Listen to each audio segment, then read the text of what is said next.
माननीय दिव्या कुमारी जी जब बजट भाषण पढ़ रही थी, वो कह रही थी कि रोजगार की कोई बात नहीं हुई, रोजगार कितने मिलेंगे इस पे कोई बात नहीं हुई। उन्होंने कहा कि हम ऐसे ही युवा तैयार करेंगे जो लोगों को रोजगार देंगे। बाहर लोग हंस रहे थे, बोले जो हमें रोजगार मिला नहीं, हम लोगों को रोजगार कहाँ से दे देंगे। नहीं, एक लोग और चर्चा कर रहे थे कि स्कूलों को रिनोवेशन करने का जो बजट है वो 1000 करोड़ से कम का है, और राजस्थान में 4 जेलें बनेंगी, उनका बजट 1200 करोड़ है।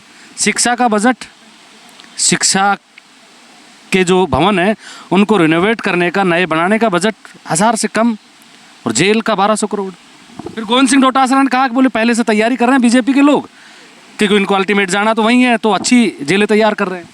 क्या बीजेपी का कोई नेता मर्डर के आरोप में जेल में गया है आज तक? बहुत सारे गए हैं, रेप के मामले में गए हैं। मर्डर के मामले में कोई गया है? अभी याद नहीं, बता देंगे आपको अगर बहुत ज़्यादा जगह। हाँ। मैं तो ऐसा। कुलदीप सिंह सेंगर कौन सी पार्टी से? कौन कुलदीप सिंह सेंगर? कहाँ से? सिविल लाइन से विधायक गोपाल शर्मा जी मेरे साथ हैं। विधायक साहब, बजट कैसा है? बजट विकसित राजस्थान 2047 की फिल्म का ट्रेलर है। यह जनता को जनार्दन और गरीब को गणेश मानने वाला बजट है।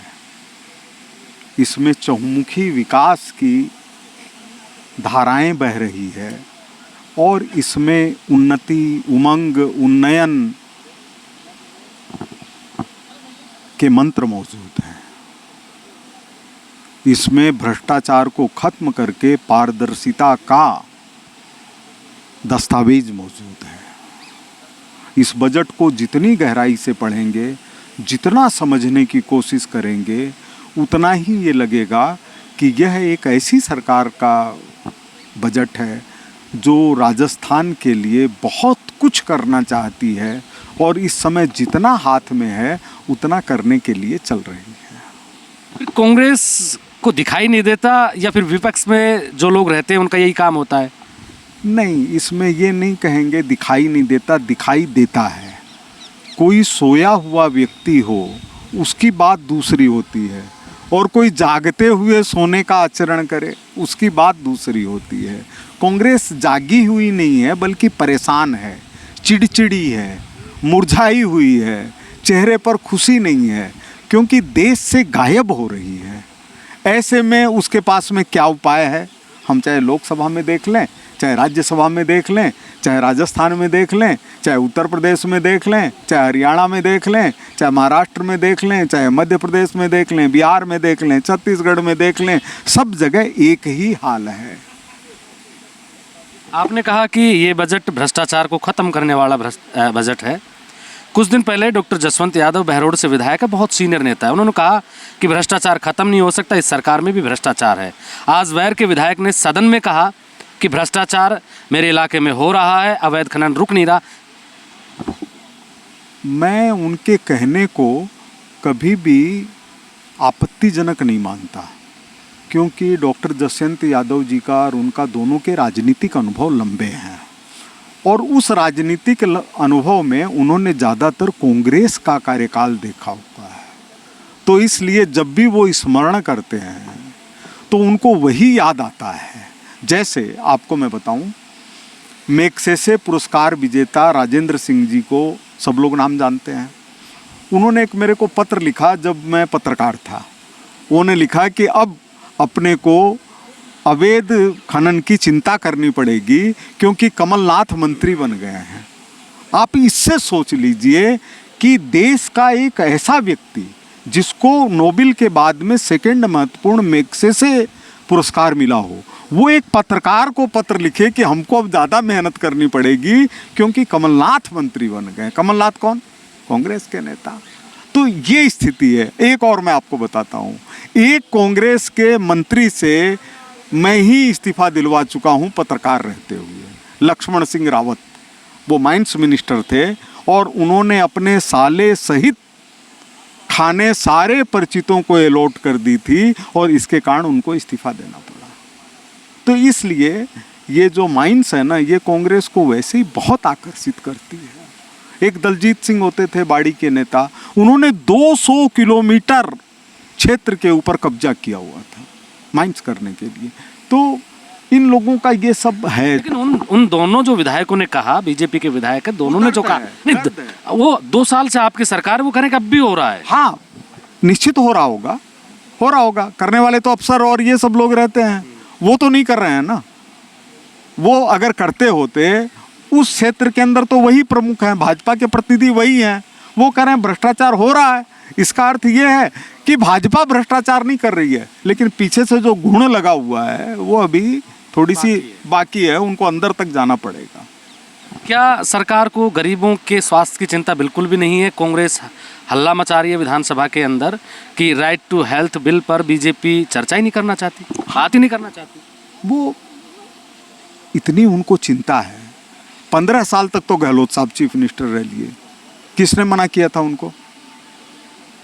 किसने मना किया? किसी ने नहीं किया। सवाल ये है कि आप किसी समस्या का समाधान चाहते हैं या राजनीति करना चाहते हैं। वो राजनीति कर रहे हैं, और किसके साथ राजनीति कर रहे हैं? आम जनता के साथ में, जिनको स्वास्थ्य के और स्वास्थ्य के इलाज की जरूरत है। आप उनके साथ पॉलिटिक्स कर रहे हैं, आप आम आदमी के साथ पॉलिटिक्स कर रहे हैं। कांग्रेस का कोई भी नेता पूरे देश के अंदर आज तक राइट टू हेल्थ के लिए सड़क के ऊपर बैठा हो तो बता दीजिए, कभी भी बैठा हो तो बता दीजिए।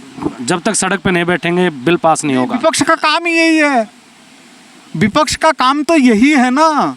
बैठेंगे तो पास कर देंगे। नहीं, बैठेंगे नहीं। वो सत्ता पक्ष के सामने पॉजिटिव तरीके से आए और आकर के कहें कि अचानक हमारी आत्मा जग गई है, हमको लोगों के स्वास्थ्य की चिंता हुई है, जिसको हम कर नहीं पाए, हम लोग दोनों मिलके करते हैं, समस्या का समाधान हो जाएगा।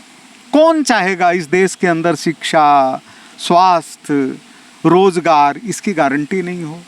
बेघर लोगों को घर मिले, इसकी गारंटी मोदी जी ने दी ना। कितने लाखों मकान बने, करोड़ों लोगों को सुविधाएं हुई।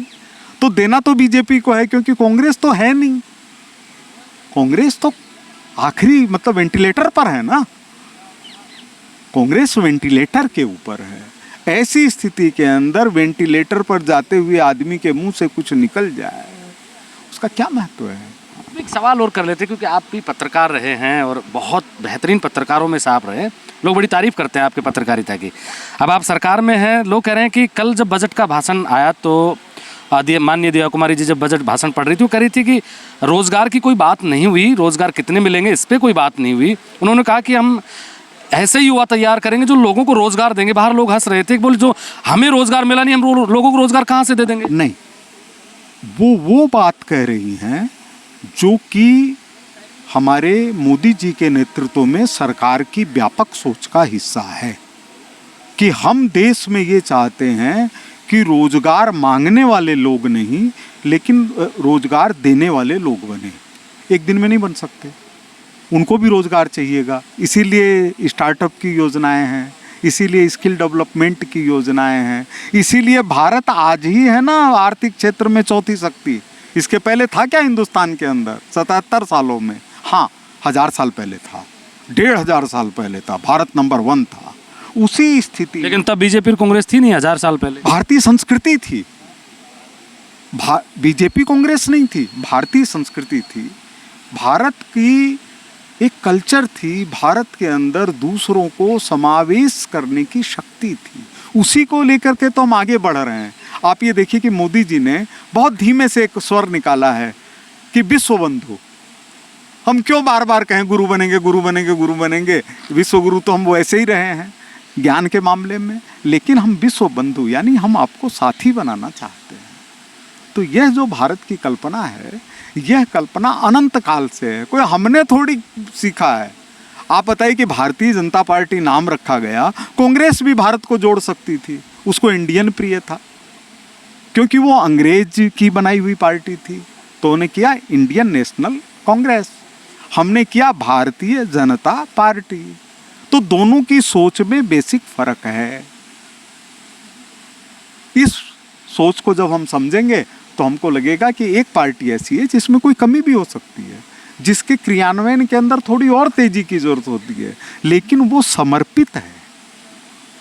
एक लोग और चर्चा कर रहे थे कि स्कूलों को रिनोवेशन करने का जो बजट है वो 1000 करोड़ से कम का है और राजस्थान में 4 जेलें बनेंगी, उनका बजट 1200 करोड़ है। शिक्षा का बजट, शिक्षा के जो भवन है उनको रिनोवेट करने का, नए बनाने का बजट 1000 से कम और जेल का 1200 करोड़। फिर गोविंद सिंह डोटासरा ने कहा कि बोले पहले से तैयारी कर रहे हैं बीजेपी के लोग, क्योंकि इनको अल्टीमेट जाना तो वहीं है, तो अच्छी जेलें तैयार कर रहे हैं। नहीं, वो उनकी सोच की बात हो सकती है। जेल में भगवान कृष्ण का भी जन्म हुआ था। अटल बिहारी वाजपेयी, चौधरी चरण सिंह और जयप्रकाश नारायण भी जेल में रहे थे। महात्मा गांधी भी जेल में रहे थे। तो इसलिए ये नहीं सोचना चाहिए। मंगल पांडे को भी बाद में पकड़ लिया गया था। हमारे तात्या टोपे भी जेल के अंदर रहे थे। ये सब बातें नहीं करनी चाहिए। उनको पता नहीं है देश के अंदर कितनी क्रांति और कितने संघर्ष के बाद हमारे जतिन के बलिदान, भगत सिंह के जेल, सुखदेव के, बटुकेश्वर दत्त के, उसके बाद में देश की आज़ादी मिली है। इसलिए इस तरह की हल्की बातें नहीं करनी चाहिए। ये तो उनकी सुविधा के लिए है। उसका कारण है कि क्या बीजेपी का कोई नेता मर्डर के आरोप में जेल में गया है आज तक?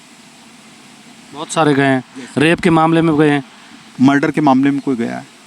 अभी याद नहीं, बता देंगे आपको अगर बहुत ज़्यादा जगह। हाँ। मैं तो ऐसा बता रहा हूँ जो आपको भी याद है, सबको याद है। मतलब किसी महिला को मार कर, जला कर, चूरा करके और जवाई में फेंक देने का काम और उसके अंदर अपराधी होके जेल में रहने का काम करने वाला कौन हो सकता है? मैं कोई नाम नहीं लेना चाहता, कोई ज़रूरत नहीं है। दिल्ली का तंदूर कांड, कोई महिला को तंदूर में फेंक सकता है? कहाँ से बीजेपी की और इसकी तुलना करेंगे? बीजेपी तो छत्रपति शिवाजी को मानने वाली है। कुलदीप सिंह सेंगर कौन सी पार्टी से? कौन कुलदीप सिंह सेंगर? कहाँ से? मैं कह रहा हूं कि अपवादों का जिक्र ही सिद्धांत है क्या? हमारे परिवार के अंदर 20 लोग हैं, उसके अंदर अगर कोई आपराधिक गतिविधि कर ले तो क्या कोई कानून है क्या कि नहीं पिताजी को पकड़ के जेल में बंद कर दो? ना। अपवाद हो सकता है, लेकिन अपवाद का मतलब सिद्धांत नहीं है।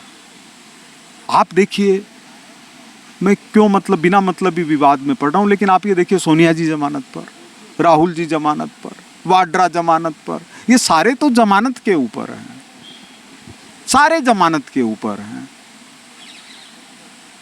और जो नहीं है उनको कभी भी वो जमानती हो सकते हैं।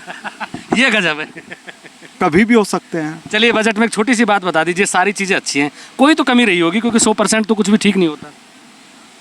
देखिए, जो आपको लगता है कि ये होना चाहिए था। हमारी आकांक्षा और उम्मीदें हमेशा जीवित रहनी चाहिए। दूसरी चीज, आचार्य चाणक्य ने एक श्लोक लिखा, असंतुष्टा द्विजा नष्टा संतुष्टा महीभृता। असंतुष्ट द्विज यानी हम सब मीडिया के लोग, और संतुष्ट राजा, इनका अधिक भविष्य नहीं होता। मेरे साथ में गोपाल शर्मा जी हैं। आप देख रहे हैं ब्लैक एंड व्हाइट सच। मैं महेंद्र यादव। जय हिंद, जय भारत।